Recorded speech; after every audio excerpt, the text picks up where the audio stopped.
Hey there! Is today your first time here? Or maybe your first time in a while? If so, maybe you're wondering exactly who we are and what this church is all about. Well, we'd like you to know that we're a group of ordinary people who are on an amazing journey together, following Christ. Our guide is the Bible because it's the divinely inspired Word of God, and it will never take us in the wrong direction. Along the way, we hope you'll see that we are welcoming and spiritually passionate, and that getting to know you is a big deal to us. We know that the road is rough sometimes, but we'll work really hard to bring you practical and relevant messages to equip and encourage you through life's ups and downs. We want you to know that we care about this community, and we believe that it's our job to make it a better place. So, no matter who you are or where you've been, we're glad you're here with us today, and we hope that you'll join us on our journey, following Christ and living out His plan for us. So, welcome to church.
Hello, magandang umaga po sa inyo lahat.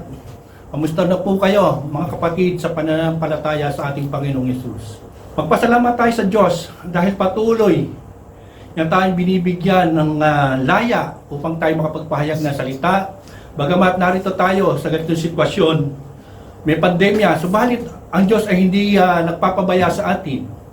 Patuloy na tayong ginagawa ng kaparaanan upang ating may pagpatuloy ang ating gawain. Makapaglingkod, makapanalangin, at higit sa lahat, makarinig ng kanyang salita. Kaya sa umaga pong ito, pasalamatan natin ang Diyos, sapagkat tunay po na ang Diyos ay buhay at siya lang ang ating maaasahan sa panahon na ito. Salamat po, tayo manalangin. Dakilang Diyos, minsan pa, kami po ay nananalangin sa iyo at nagpapasalamat sa iyong kabutihan sa amin, sa iyong pag-ibig sa amin, O Diyos, ang iyong pagkalinga, ang iyong mga salita na ibinabahagi sa amin, ay tunay, O Diyos, na ito ang nagbibigay kalakasan. Ito ang nagbibigay bagong buhay sa amin, Panginoon, upang kami ay makalaban, O Diyos, upang amin tahakin, kahit kami hirap, tahakin namin ang buhay na nais mong aming tahakin. Kaya, O Diyos, maraming salamat po. Tunay nga po, Panginoon, na kami ay nililingat mo. Ama, maraming salamat. Ito ang aming samot panalangin sa pangalan ni Jesus. Amen.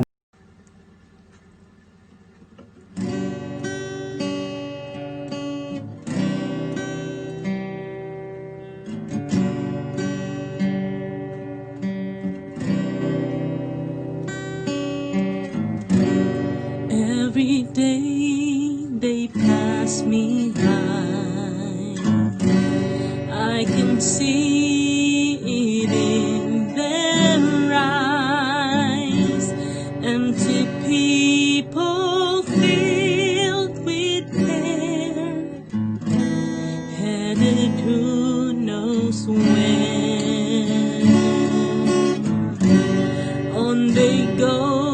through private pain, leaving fear to thin. Laughter hides the silent cries, only Jesus hears. People need to know. People need the Lord. At the end of broken dreams, He's the open door. People need the Lord. People need the Lord. When will we realize people need the Lord?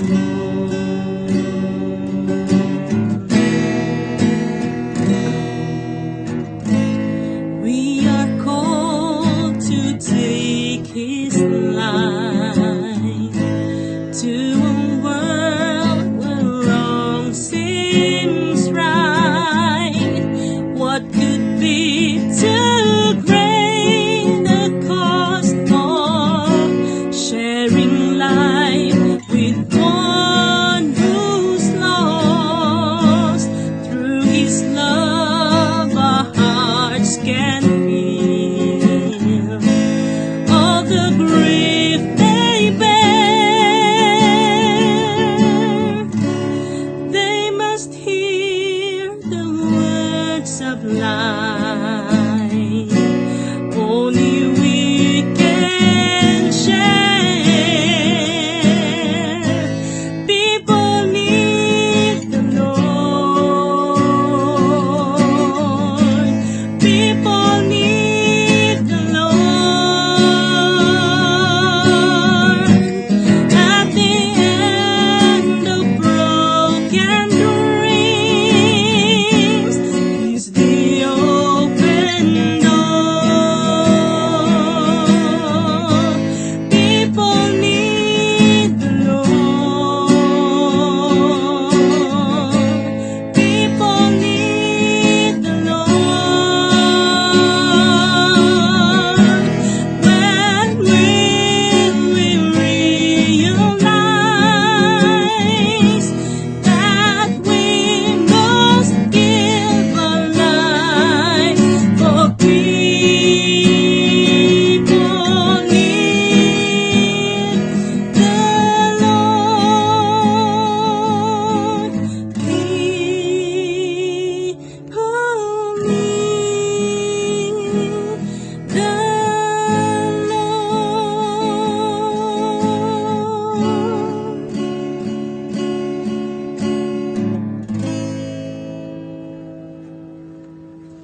Sa umaga pong ito, tayo po ay mag-aaral ng salita ng Panginoon na tunay na ito ay napakahalaga sa atin. Napakahalaga sapagkat ang mga salita niya, kung tayo makakaunawa at kung tayo makakarinig ng kanyang mga salita, ito ay may malaking tulong o pakinabang sa ating buhay. Lalo na ngayon, ang panahon ng pandemya, marami ang naguguluhan, marami ang natatakot, maraming nag-aalala kung ano ang mangyayari sa araw ng bukas. Maraming alalahanin, maraming gumugulo sa ating isipan. Na kung minsan, ang iba ay humahantong sa kanilang mga anxiety, ay lumalala, yung kanilang mga stress ay tunay nga po na parang hindi na, wala nang bukas, walang kagalingan. Subalit ang salita ng Panginoon, kapag ating pinakinggan, kapag ating dininig ng mabuti, ito ay makakatulong sa atin. Kaya po sa umagang ito, ang nais ko lang pong gawin natin, sa umagang ito, ang nais ko lang pong gawin ninyo, ay makinig ng mabuti. Sapagkat, kung atin lang maririnig, at hindi natin iintindihin ang mga salita ng Panginoon, ito ay napakahirap. Sapagkat ang ating Panginoon ay nagbibigay ng mensahe sa parabola. Ang parabolang ito, kapag ikaw ay walang spiritual na relasyon sa ating Panginoon, ito ay hindi mo mauunawaan. Katulad na nangyari doon sa kanilang mga apostol. Habang ang Diyos ay nagtuturo sa lawa ng Galilea, ito ang kanyang sinabi. Marcos 4, versikulo 3 hanggang 9. Makinig kayo, ang isang maghasik ay lumabas upang maghasik. At nangyari, sa kanyang paghasik, ang ilang bini ay nahulog sa tabi ng daan at nagdatingan ang mga ibon at kinain ito. Ang iba ay nahulog sa batuhan na dooy walang maraming lupa. Agad itong sumibol sapagkat hindi malalim ang lupa. Nang sumikat ang araw na initan ito at dahil walang ugat, ito'y natuyo. Ang iba ay nahulog sa tinikan at lumaki ang mga tinik at sinakalito at ito'y hindi namunga. Ang iba ay nahulog sa mabuting lupa, namunga, na tumataas, lumalago at namumunga ng 30, 60 at 100. In verse 9, ang sabi niya, ang may pandinig ay makinig. Malinaw ang binanggit ng ating Panginoon. Ang parabola ay hindi mo maintindihan. Ano ba yung nahulog sa lupa? Ano ba yung nahulog sa daan? Ano ba yung nahulog sa kalsada? Ano ba yung nahulog sa tinikan? At ano naman ang nahulog sa mabuting lupa o matabang lupa? Malinaw na sinasabi ng Panginoon sa atin, ang may pandinig ay makinig. Alam ng Panginoon na marami sa mga nakapaligid sa Kanya noong panahon na yon, na nakikinig sa Kanya, ang hindi makakaunawa sa kanilang nadinig. Napakahirap. Maging sa atin, maging sa ating bayan, maging dito, nagbabawal ang mga otoridad, subalit hindi napapakinggan. Ini-ignore nila, ayaw nila makinig. Pero tayo pong mga Kristiyano, dapat po tayong makinig. Makinig po tayo sa boses ng Panginoon.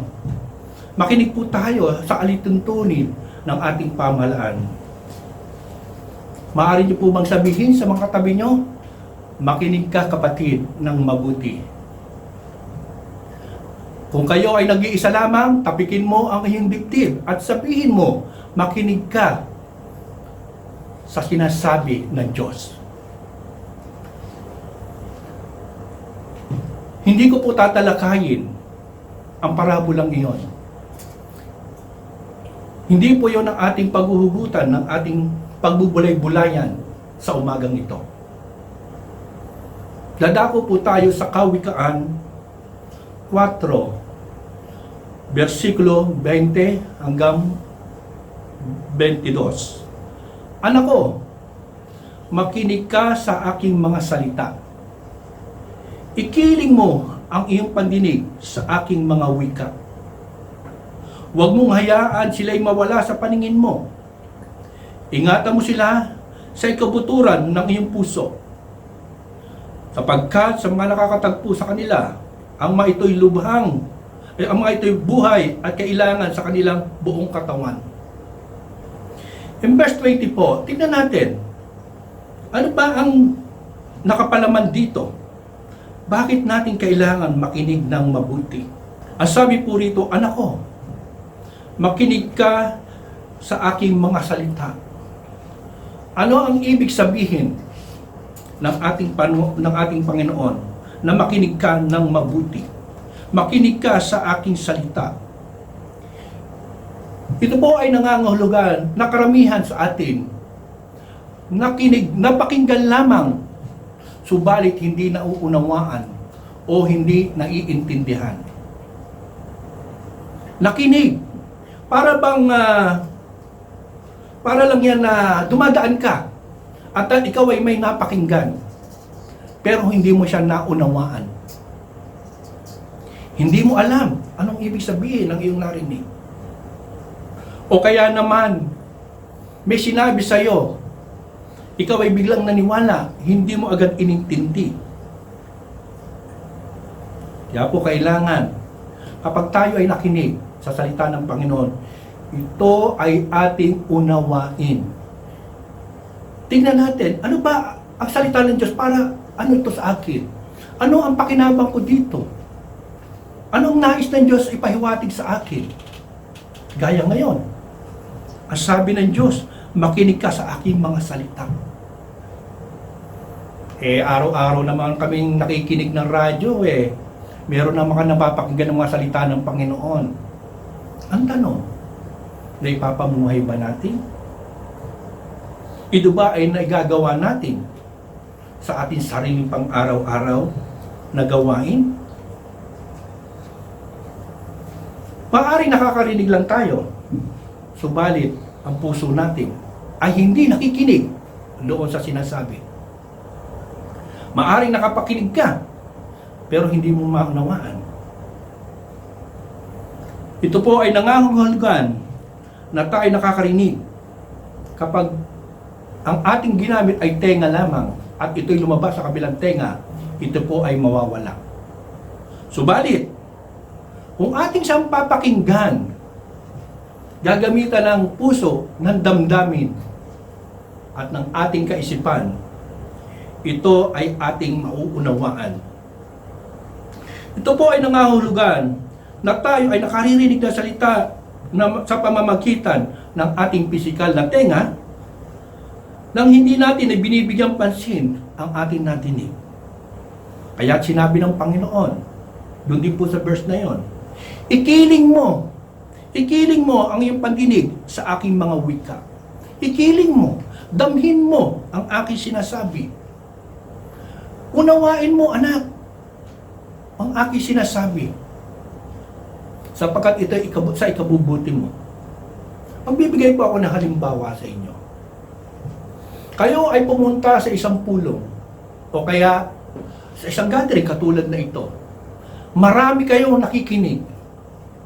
Ikaw, ang puso mo ay nais mong maintindihan kung ano ang mensahe ngayon ng ating Panginoon.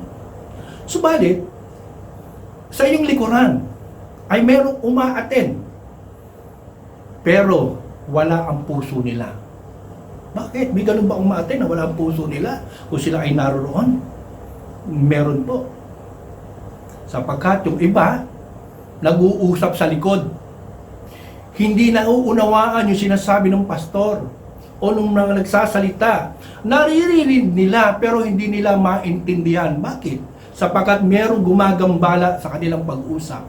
May gumagambala sa kanilang pagdinig. Yung kanilang pag-uusap, dapat sagutin niya yung kabila. Pero yung pinapakinggan nila ay hindi na nila nauunawaan. Bakit?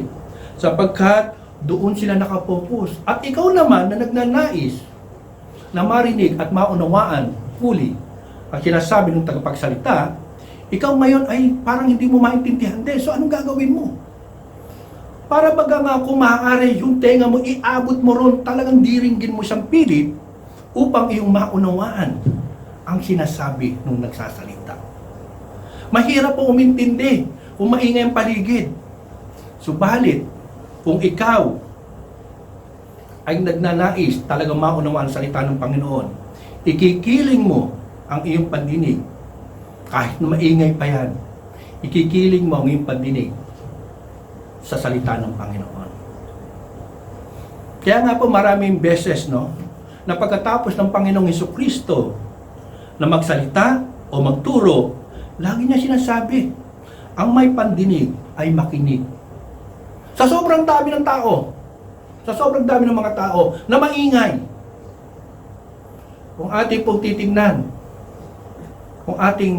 yung nangyari doon sa mama, maingay ang daan, subalit siya'y sumisigaw, anak ni David, maawa ka sa akin, mahabag ka sa akin.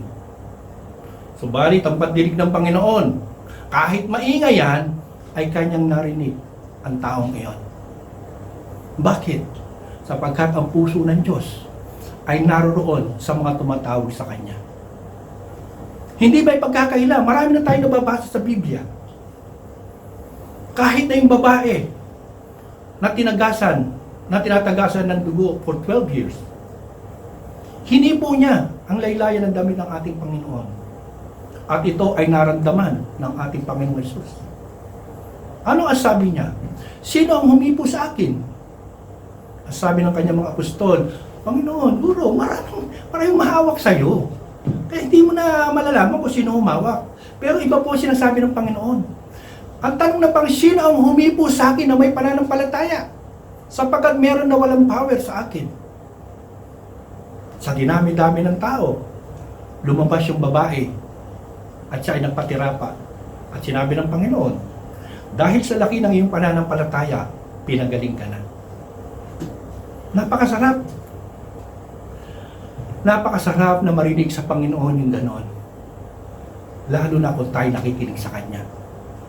Hindi tayo mapapariwara kapag tayo ay nakikinig sa ating Panginoon. Yung mga wala sa Panginoon, hindi nakakakilala sa Panginoon, hindi sila nakakarinig ng sinasabi ng Espiritu, hindi nila ito maintindihan. Maliban na ikaw ang may tamang pag-uugali, ang iyong puso, handang makinig o marinig ang salita ng Diyos. Kahit gaanong ingay niyan, kahit gaanong ingay, makikita mo at maririnig mo ang sinasabi ng Diyos. Kaya nga po, paalala lang, doon sa mga wala pang pagkakilala sa Panginoon, hindi po kayo makakaunawa ng Biblia. Maaaring sumasang-ayon ka na ito'y aklat lamang ng kasaysayan o listatura o panitikan, ngunit hindi ito maunawaan ng espiritual mong buhay. Upang maunawaan mo ang sinasabi sa Biblia, kapatid, kailangan tanggapin mo si Kristo na iyong Panginoon at tagapagligtas ng iyong buhay. Tumalikod ka sa kasalanan at ibibigay sa iyo ng Diyos ang pagpapatawad. Humingi ka ng tawad para maalis ang bumabagabag sa puso mo, sa isipan mo. Dahil kung hindi, wala kang kalayaan at ang kahantungan mo ay ang kapahamakan. Hindi ninais ng Diyos na tayo ay mapahamak. Kaya dapat lamang na tayo ay magsisi at lumapit sa Kanya. Ang ating iniisip na katahimikan, ang ating iniisip ninanais na kalayaan ay matatagpuan lamang sa ating Panginoong Hesus. Wala nang iba. Maaaring ikaw ay malayag buwan ng kahit ano, subalit papaano ang iyong espiritu? Ngayon masaya ka, pero mamayang gabi papaano na? Binabagabag ka na. Hindi mo na alam. Ika'y yumayaman, ika'y marami nang nagagawa sa buhay, subalit kulang pa rin. Wala kang katahimikan. Kapatid, Ang kailangan mo lang ang ating Panginoon. Baka nakakalimot ka. Baka ikaw ay na-overwhelmed sa iyong kasikatan. Baka ikaw ay nalulunod sa iyong napakataas na kinalalagyan. Ito ang panahon, kapatid. Kaya binigay, alam niyo po ba kung bakit binigay ang pandemic? Alam natin lahat na tayo ay ligalig sa ating mga ginagawa sa social media. Ligalig tayo sa pagbubukas ng FB, ng Viber, ng Messenger, lahat, and any games sa ating mga cellphone. Lalo na kung ang cellphone mo ay brand new. Lahat, gusto mo lahat malaman kung anong naroon hanggat sa mawalan ka na ng panahon sa Panginoon. Maaaring marami nang nakakalimot. Marami nang nakakalimot sa Kanya. Ang nasa isip pagkagising, buksan agad ang cellphone. Baka may bagong mensahe. Baka may mga bagong mga news na ating kapagkakabala. O kaya may bagong games na inilabas. Mahirap po. Mahirap sa atin tao na makalimot sa Diyos. Mahirap sa atin, lalo na pag nalimutan natin, wala na. Maaring tayo ay lagi nagsisimba. Pagkalabas natin ng simbahan, papaano na ang buhay natin? Maaring tayo nakikisama sa kapwa mga Kristiyano para lang ma-cover up ang ating mga kasalanan. Masabi lang, nako, napakabuting tao yan. Every Friday, every Sunday, every Saturday, nasa church yan. Pero how about after that day? Ano na ang nangyayari? Ano na ang nangyayari? Gayon din sa atin, no? Sinabi ng Panginoon, maging sa kanyang mga itinalaga sa pangunguna ng ating gobyerno. Yung nangunguna sa ating gobyerno, no? Na dapat natin sundin ang batas na pinaiiral sa atin. Lalong-lalo na sa kalagayan ngayon. Igalang at respetuhin sila dahil ito'y sa ikabubuti ng lahat ng mamamayan, hindi sa iilan lamang. Alam niyo po, kami rito sa abroad, nakikita namin ang mga nangyayari sa atin sa Pilipinas. Hindi lang sa Pilipinas, kundi sa ibang dako ng mundo. Na kapag sila, ang kagustuhan nila ay nasisikil, nawawala raw ang demokrasya. Nawawala raw ang kalayaan. Samantalang ginagawa ng gobyerno, ang ginagawa ng mga namumuno, ay para sa ikabubuti ng lahat. Kaya nga po na sinabi ko kanina, ang ating Panginoon, nung siya ay nagsasalita, nagtuturo, ang mga Pariseo, Saduceo, naghahanap ng kanyang pagkakamali. Humihingi silang mirakulo, na miracles. Magbigay ka nga ng tanda, pero hindi sila binigyan ng Panginoon. Dahil alam ng Diyos ang nilalaman ng kanilang puso. Sa atin sa gobyerno, no? Marami sa atin ang pumupuna. Hindi alintana kung ano ang nangyayari, kung bakit. At naway maintindihan natin na ang mga pinunong ito ay itinilaga ng Panginoon. Buksan po natin sa Romans chapter 13, 1, 2, 3, 4, 5 verses. So, ang sabi po sa verse 1, ang bawat tao ipasakop sa mga pinuno ng pamahalaan, sapagkat walang pamamahalang hindi galing sa Diyos, at ang mga pamahalaang umiiral ay itinatag ng Diyos. Wow! Ang bawat tao ipasakop sa mga pinuno ng pamahalaan, sapagkat walang pamahalang hindi galing sa Diyos, at ang mga pamahalang umiiral ay itinatag ng Diyos. In verse 2, kaya nga, ang lumalaban sa pamahalaan ay lumalaban sa mga itinalaga ng Diyos, at ang lumalaban ay tatanggap ng kahatulan sa kanilang sarili. Ang mga pinuno ay dapat katakutan ng gumagawa ng masama, ngunit walang dapat ikatakot sa kanila ang gumagawa ng mabuti. Ibig mo bang huwag matakot sa mga pinuno? Gumawa ka ng mabuti at pupurihin ka nila. Sila ay mga lingkod ng Diyos sa ikabubuti mo.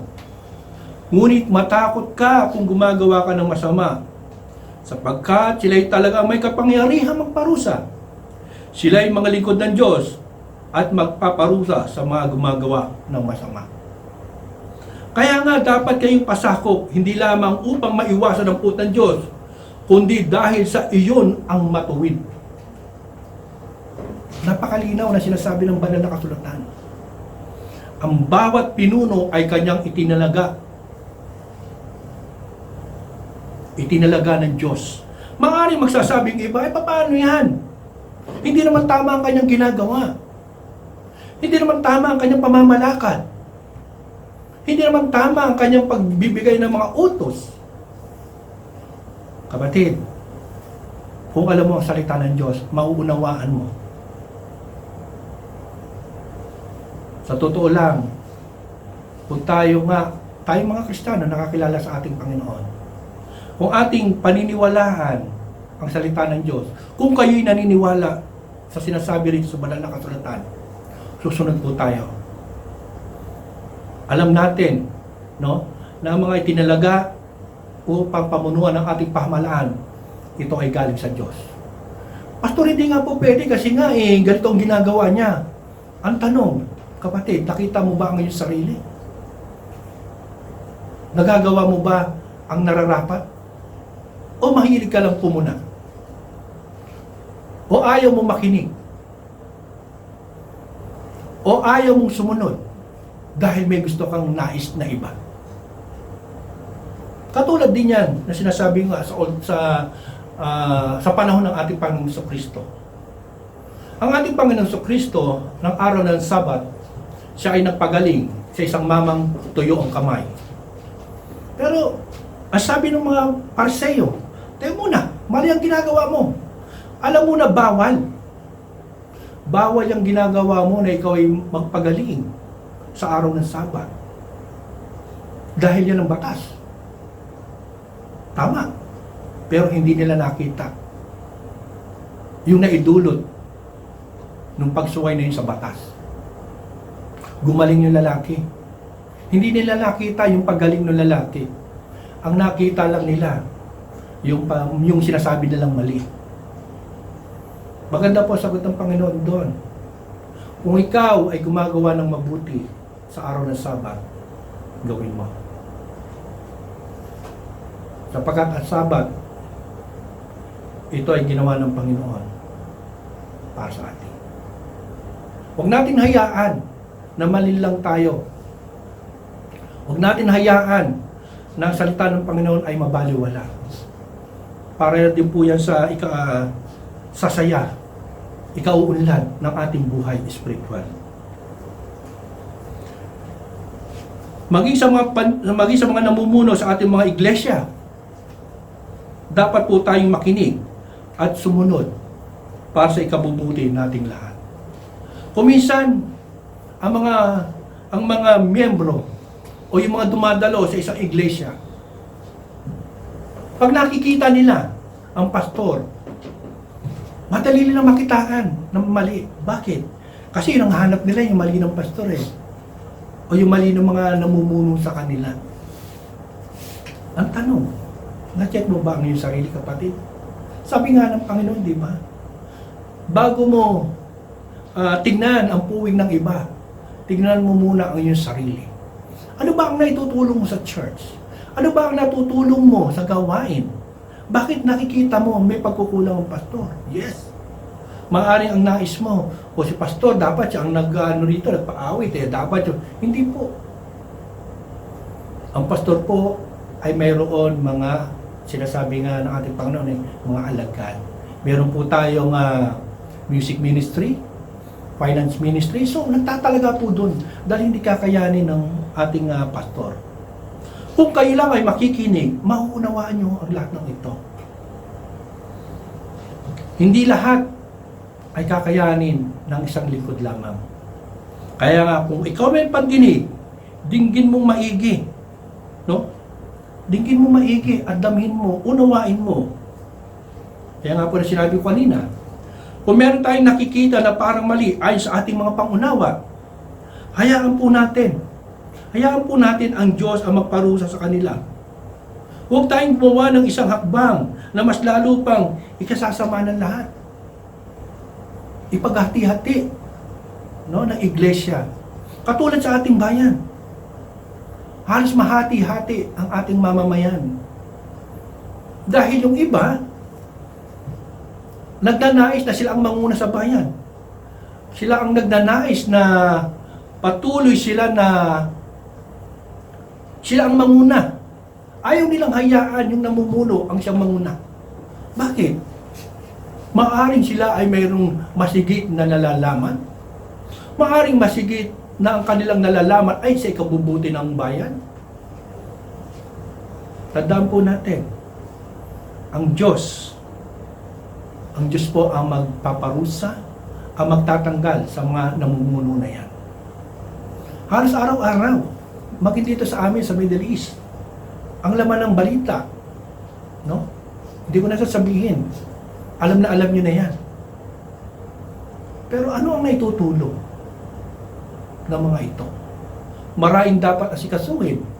Subalit, dahil dito, maraming nalilimutan.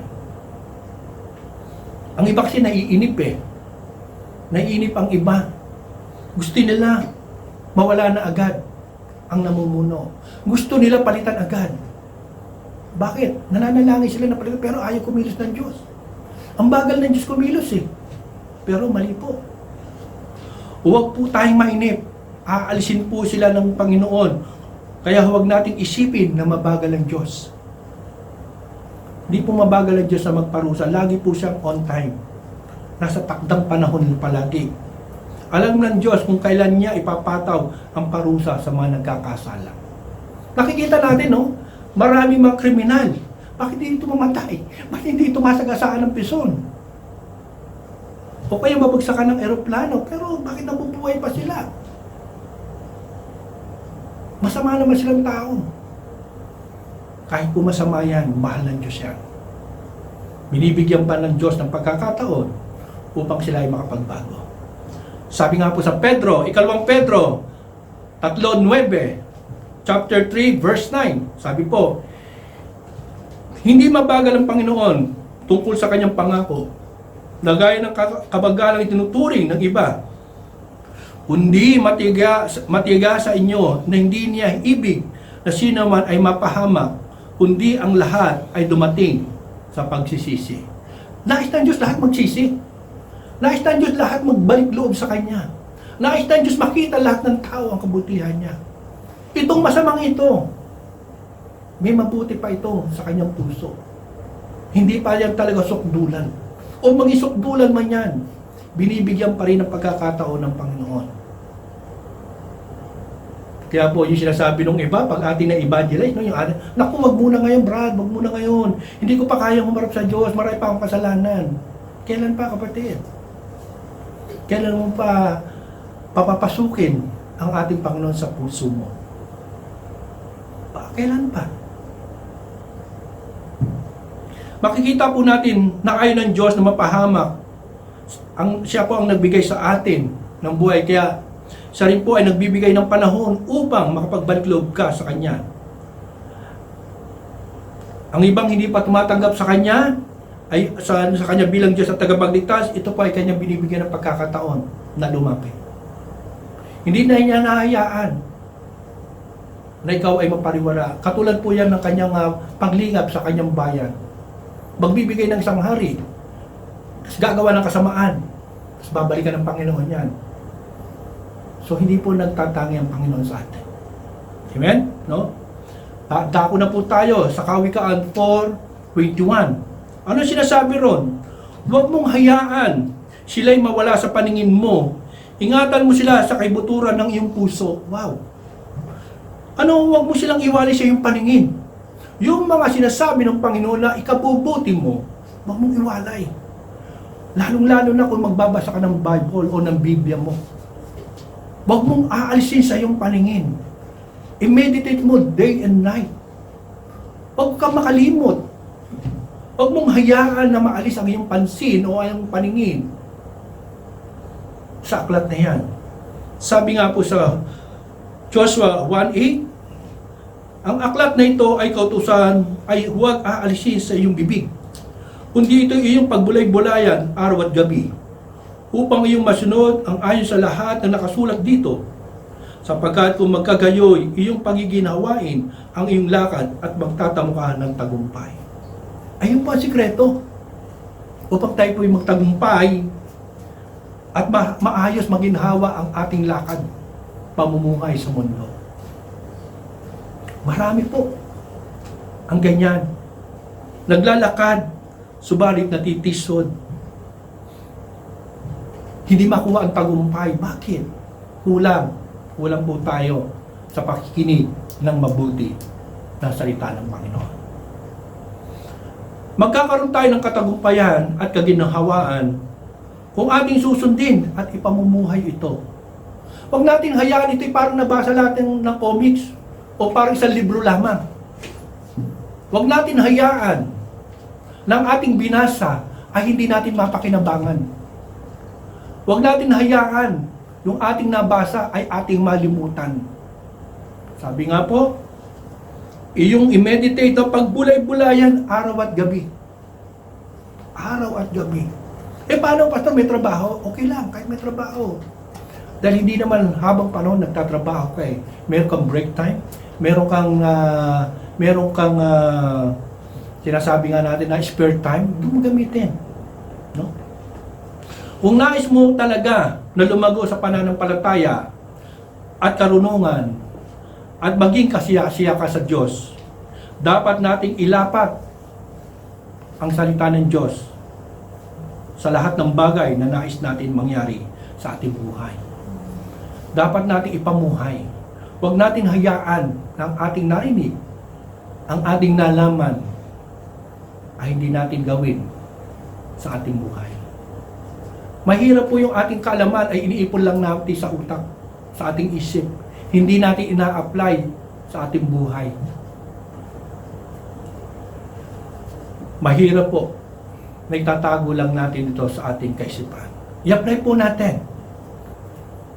Kung nararapat na tayo ay magbigay sa mga nangangailangan, magbigay po tayo.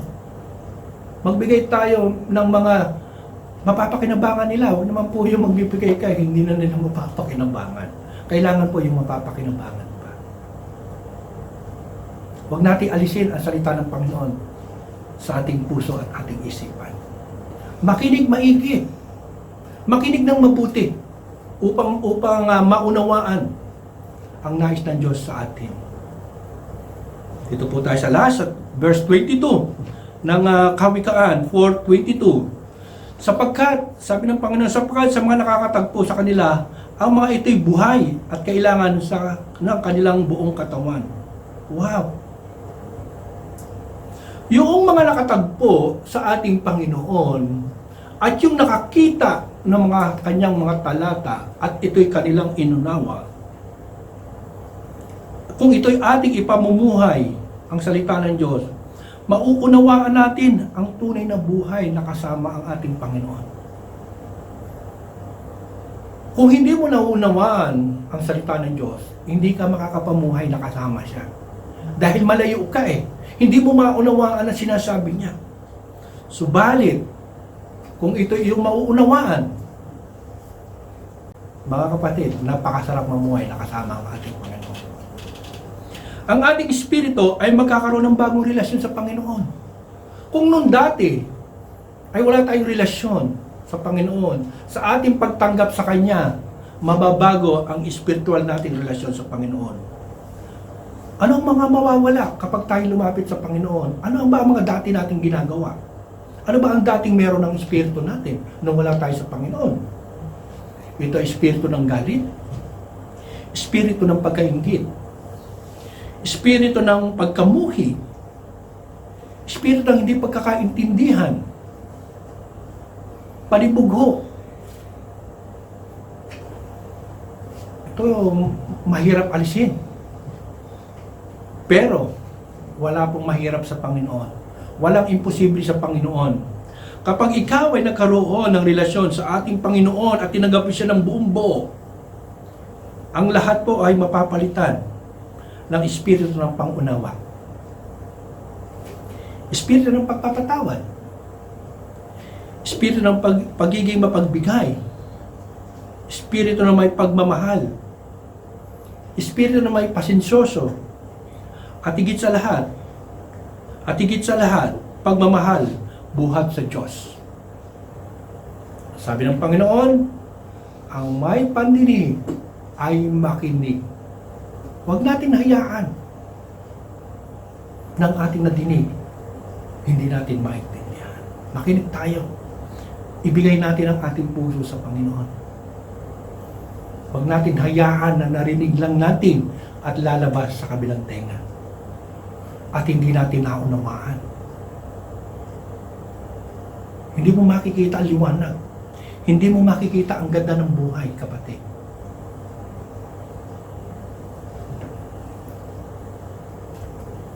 Kung nakinig po kayo sa mabuting balitang ito, salamat po. Salamat sa inyong lahat. At doon naman sa mga nakinig ng mabuti at nakaunawa sa mensahe ng Panginoon, na hinipo ng Diyos ang inyong puso, ang inyong espiritu, na siya'y tanggapin. Sumunod lamang po kayo sa maikling panalangin. Ilagay niyo po ang inyong mga kamay sa inyong puso.